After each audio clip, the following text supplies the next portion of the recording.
Welcome to our SiC GaN BG Expert Round Up discussion. We will talk about everything you need to know about efficiency that drives the future. In this discussion, we have two of our EBV experts talking about advantage, practical examples, and much more. I would like to introduce Karl Lehnhoff, the EBV for the market segment industrial, and Milan Ivkovic, the EBV director for the technical segment analog. Let's get Karl joining the discussion. The question is for you. WBG technology is on the way for early adoption to mass market. Now we see in many applications that in new designs, WBG is used. What are the apps that you see? We at EV Electronic start already mode SiC MOSFET in a white paper about 2013 for a motor integrated inverter. In the first, we have had designs in servo drives, photovoltaic inverter, and uninterruptible power supplies. Also, wide band gap is used in vehicles. Good example here is Tesla.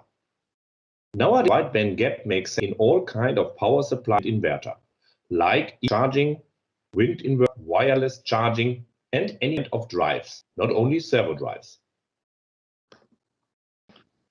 And what has changed? What now facilitates more widespread use of SiC and GaN? The climate change has also here a big influence. We have new regulation in place which drives the application to reduce the CO2 emission, and so we have to use the used power losses for all applications. A good example here is the e-vehicle, and in industrial, the energy efficiency directive for drive inverter. With this, the quantities in wide band gap increase, the prices are going down. Also, we see a change in the thinking in the R&D process. In the past, only price by components was noticed. After that phase, there was a change to SiC cost, and nowadays we discuss life cycles. With this cost, the energy consumption cycle will have a big influence. To give you an idea, in an electric motor, 1% of the life cycle comes from the purchasing price. 99% life cycle cost result from operating and maintenance. With this change, wideband gap more sense in many applications. Milan, thank you also for joining the discussion. Here is your first question. What are the general advantages of WBG conductors? Well, these semiconductors can bring advantages both on component and system level. So wideband gap as it allows for faster switching transition, which is in lower switching losses. On the other hand, the higher breakdown voltages field, these materials allows us to have short channels of the devices, which is bringing a lower on state, which means lower conduction losses. So having these two features combined, we have wideband gap as a switch that is closer to an ideal switch, and this means less lossy switch level. On the other hand, higher switching frequencies allow usage of smaller passive components, and small passive components bring the whole system smaller and cheaper at the end. All lower losses are requiring lower cooling effort, so our cooling system can be smaller, so restrictions on cooling. In some cases, we can even switch from liquid to forced air, or even from forced air to fanless cooling, which is introducing more reliability in the whole system. So at the end, together with smaller parts, it brings to lower space and of the whole system. At the end, as rising, so the advantages are definitely higher efficiency, smaller size, and smaller of the system overall. And to what extent will system costs reduce SiC and GaN? So different applications have different kind of calculation, but we can take solar as an example. So let's say we take one solar inverter of 75 kilowatt of installed power that weighs about 75 kilograms, easier tracking of numbers. That means that we have a power density of kilowatt per kilogram. This is implemented with, for example, silicon IGBT. If we introduce silicon carbide MOSFETs, we can reach power density of 1.7 kilowatt per kilogram, let's say. And if we make some rough calculation, then we can either have same amount of installed power of 75 kilowatts into much smaller device that is like 40 kilogram, or we can keep this 75 kilogram equipment and install roughly 130 kilowatts, something like this. So these numbers that I gave are just illustrative, but they are based on real solar inverter example. And this is bringing us to conclusion that we can, to ideas that we can either minimize transportation or installation effort, or we can maximize installed power in the predefined installation places. And if you take this solar as an example, you can imagine two technicians that are managing 75 kilograms alone. And today, this is much more power that is installed in the predefined space. So obviously, this benefit is coming from lower switching losses and higher speed of wideband gap. Different kind of calculation, which Karl already mentioned, but in this case, we can also think about EV charging or UPS, where you actually, at the end user, you have buying and selling energy. So every kilowatt that you dissipate in EV charger station is money that is wasted by operator. So, and when we calculate number of operating hours during the lifetime, we quickly are seeing how silicon carbide, in this case, is bringing to less operational expenses and at the end, the total cost of ownership of the equipment.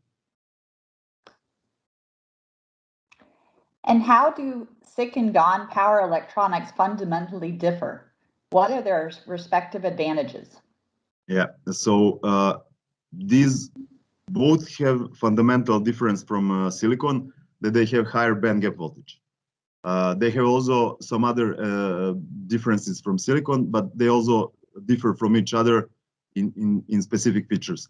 For example, silicon carbide is a vertical MOSFET, and it is implemented in planar or trench technology, depending on the manufacturer.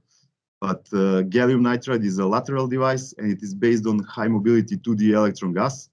And still, different manufacturers are using different technologies to produce GaN, which is then bringing different behavior in end applications from the point of user.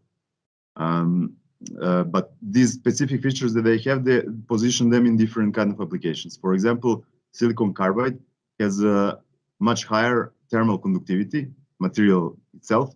And then this is a good candidate for higher power applications. And the trend is to replace IGBTs in 1200 and above volts range, and silicon junction and super junction silicon in 6 and 650 volts range. Gallium nitride, on the other hand, is allowing for much higher switching frequencies, which is then good choice for application where the highest power density is really a must be. This is like telecom power supplies or server power supplies and so on. GaN has also some other nice features like zero reverse recovery charge, which is essential for hard switching applications, and it has very low output capacitance and very linear, which is then good fit for Class D audio, for example. And what do users of SiC and GaN power electronics need to keep in mind when designing their systems and devices? Yeah, so definitely, as we said, this is different from silicon, so no one can expect one-to-one replacement. But on the other hand, these new technologies are enabling new topologies into power electronics, and like all of these benefits are coming on expenses of design effort and different design approach. But the good point is that when these design procedures or knowledge or know-how is adopted, then it leads to normal routine like we have today with silicon. Key challenges are definitely faster switching speeds, which is bringing to different EMI footprint. It is different driving. We have different failure modes, definitely. We have to take care about different short circuit protection, and maybe to think about robustness as especially for GaN, it can be slightly different comparing to MOSFET or IGBT. As I said, this is different structure inside. Also, for quality departments, they can challenge reliability because these are new technologies.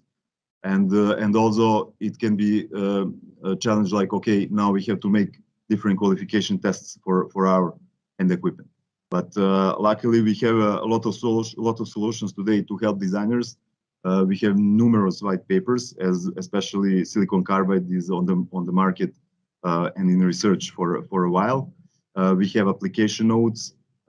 Different kind of customized drivers are designed and produced, and of course, we have a lot of evaluation boards for different applications, which can help designers to try before buy, or even to try before deciding going to wide bandgap direction.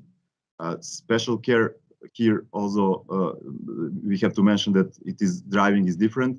For silicon carbide, it's more similar to today's IGBT and MOSFETs, with special caution to be taken on short circuit protection, dead time, Miller clamping, under voltage lockout, or high common mode rejection ratio, because everything is coming from high switching speeds. And then we have to take care about isolation barriers that we had today to isolate floating signals. Now with much faster signals, we have very high common mode signals of high change rate. On the other hand, GaN is a bit different in some appearances, I would say, and technology. This is current-driven device, so driving technology philosophy is a bit different.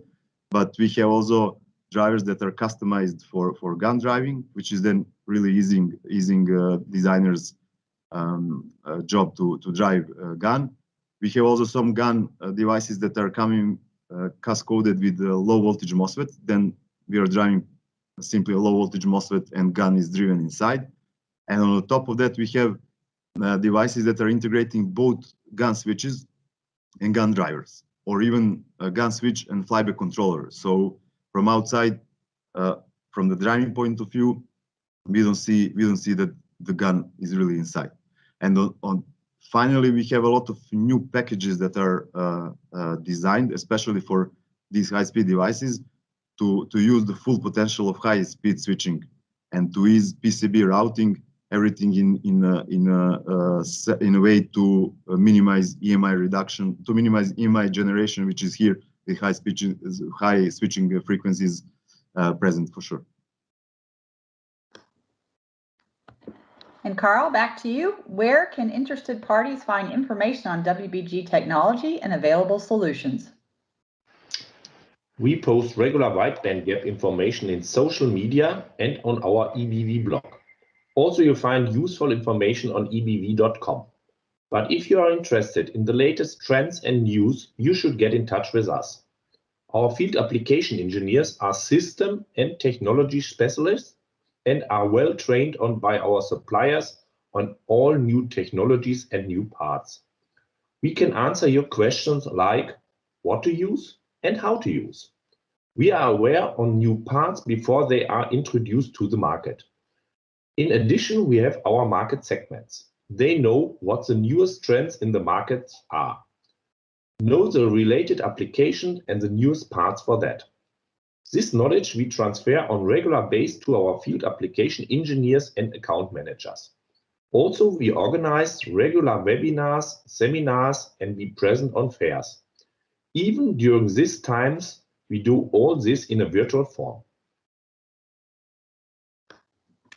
So thank you, Karl and Milan, for joining in the discussion and for sharing your expertise.